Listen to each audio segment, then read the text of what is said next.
Yassef Saadil, le chef du FLN à Alger, l'affirme. C'est à Alger que tout doit maintenant se passer.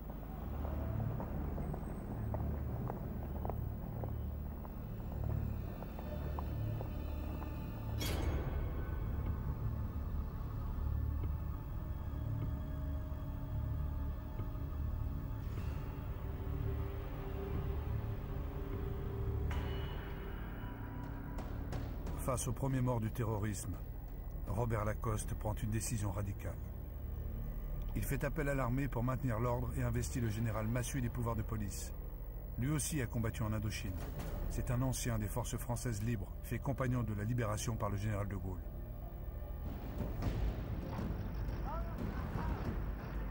Le 7 janvier 1957, avec le colonel Bijard, il prend possession de la ville avec ses 8000 parachutistes.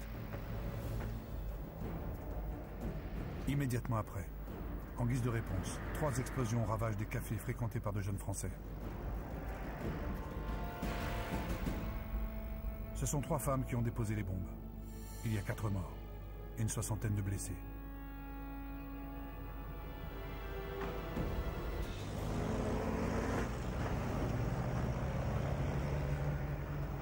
Deux jours plus tard, le FLN décide de démontrer son soutien dans la population et il lance un appel à la grève générale.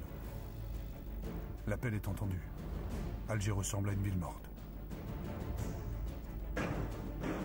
L'armée reçoit l'ordre de briser la grève. Le soutien populaire au FLN ne doit pas être visible.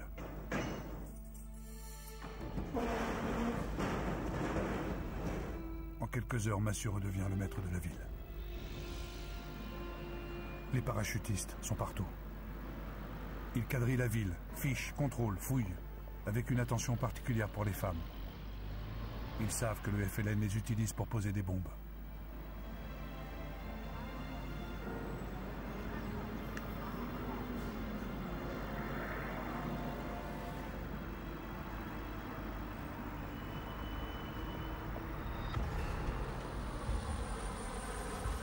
C'est dans la Casbah, où vivent des centaines de militants du FLN, que la répression est la plus vigoureuse.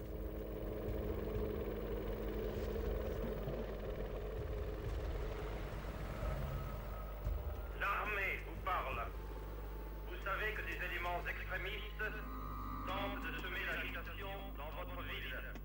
Ne vous laissez pas entraîner par ces individus. Les hommes de Massu ratissent chaque ruelle, chaque maison, chaque terrasse.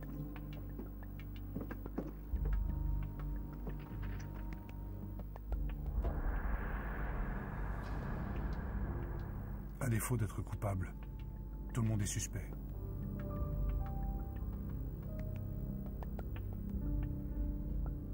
Ces hommes sont expédiés vers ce que les militaires nomment des centres de transit et de triage. Des lieux d'interrogatoire où en réalité se pratique la torture. Comme ici, à la Villa Cecchini. Les interrogatoires se font à coups d'électricité, de simulacres de noyade, de supplices en tout genre. Le but est d'obtenir des renseignements par tous les moyens, dans l'idée de prévenir les attentats.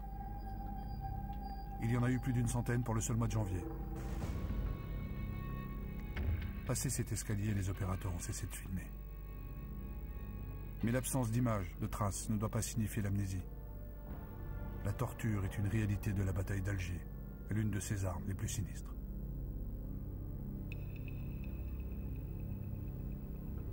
Des caméramans est-allemands ont filmé le moment d'après, quand le choc physique est devenu choc psychologique.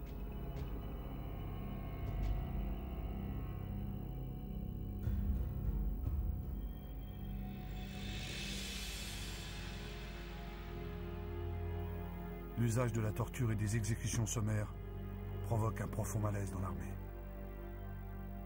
Si certains acceptent de faire le sale boulot, d'autres officiers refusent. C'est le cas du général de la Bollardière qui démissionne et qui écrit « La torture dégrade plus celui qui l'inflige que celui qui la subit ».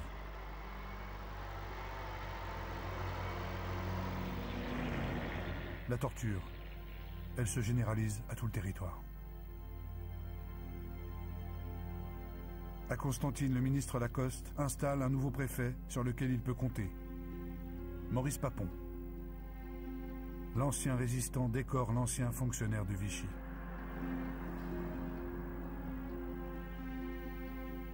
Papon couvre la mise en place des DOP, les détachements opérationnels de protection. Leur spécialité, les arrestations, les rafles, les interrogatoires.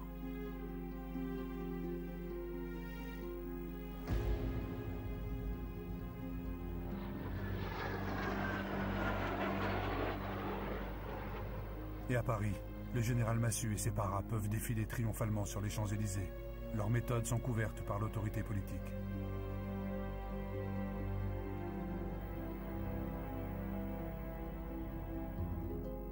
Car pour eux, les résultats sont là. Le nombre d'attentats a chuté. 112 bombes en janvier, 39 en février, puis 29 au mois de mars.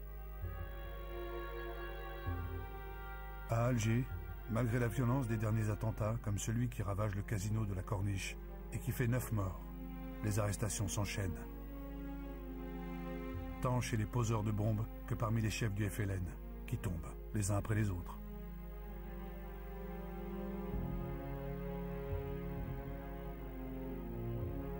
Jusqu'à l'ennemi public numéro 1, Yassef Saadi, trahi par des militants que l'armée a su faire parler. Les réseaux FLN sont détruits. Des milliers d'Algériens ont été arrêtés. Plus de 3000 d'entre eux sont portés disparus. On ne les retrouvera jamais.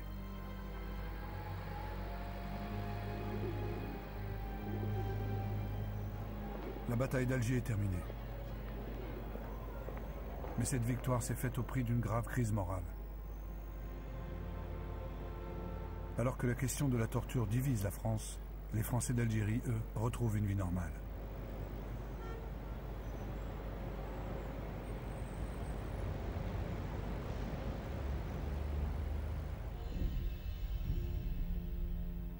Mais une autre guerre ravage la population musulmane. Celle que livre le FLN à son rival nationaliste, le mouvement national algérien dirigé par Messali Hadj. C'est une guerre fratricide. Son but, l'hégémonie politique. Le FLN veut être l'unique interlocuteur de la France. Pour cela, il se montre impitoyable. Le 28 mai 1957, une unité de l'ALN massacre 374 habitants du village de Melouza. Ils étaient considérés comme des sympathisants de Messali Hadj. Partout, l'émotion est considérable. D'autant plus puissante que les autorités françaises ont convoqué sur place la presse internationale. La tragédie devient propagande. Son impact en France est immédiat. Des dizaines d'immigrés algériens originaires de Melouza rejoignent leur pays. Certains choisissent de s'engager dans les sections de harki de l'armée française. Là encore, caméras et micros fixent et diffusent les motivations de ces hommes en colère.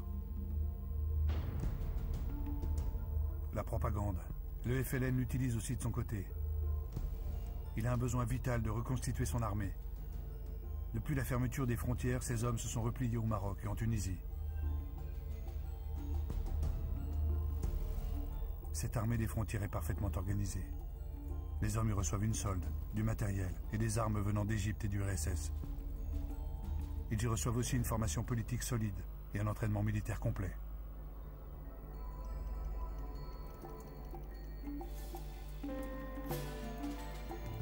Les renseignements militaires estiment à 10 000 le nombre de combattants algériens installés à la frontière tunisienne dans le village de Sakiet, Sidi Youssef.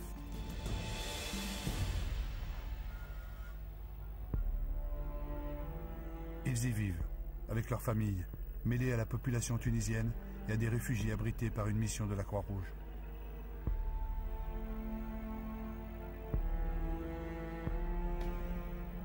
C'est de ce village que partent régulièrement des attaques contre des unités françaises.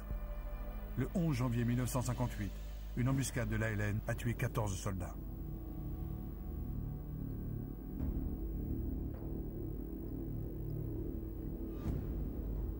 En représailles, le général Salan est bien décidé à frapper l'armée des frontières.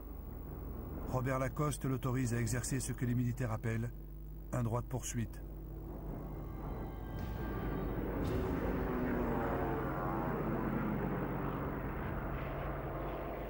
Le 8 février 1958, 11 bombardiers de l'armée de l'air décollent.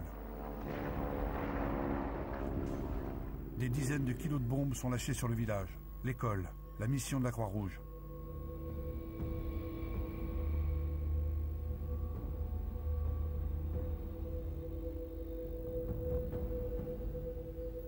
Le bilan est très lourd. 75 civils sont tués, dont 21 enfants. 150 personnes sont blessées.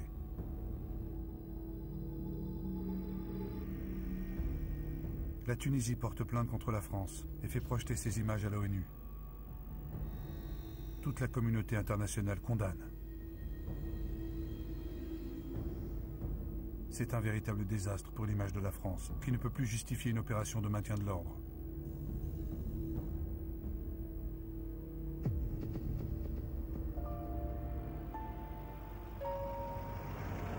Le gouvernement français est emporté par le drame de Sakiet. Durant un mois, les députés sont incapables de former une majorité. En pleine tourmente, la France n'a plus de gouvernement. La 4e République est en train de s'effondrer.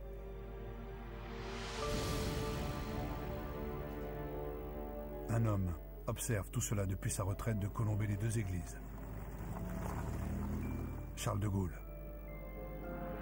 Il a 67 ans, n'exerce aucun mandat électoral et semble s'ennuyer dans sa retraite, entre cérémonies commémoratives de son glorieux passé et dédicaces de ses mémoires de guerre. Il sent que l'heure est venue. Plusieurs de ses fidèles sont à la manœuvre. Jacques Chaban-Delmas dirige le ministère de la Défense, le général Massu commande l'armée à Alger et Jacques Soustel. Pourquoi est-il revenu brusquement en Algérie? Quelque chose semble se préparer en coulisses.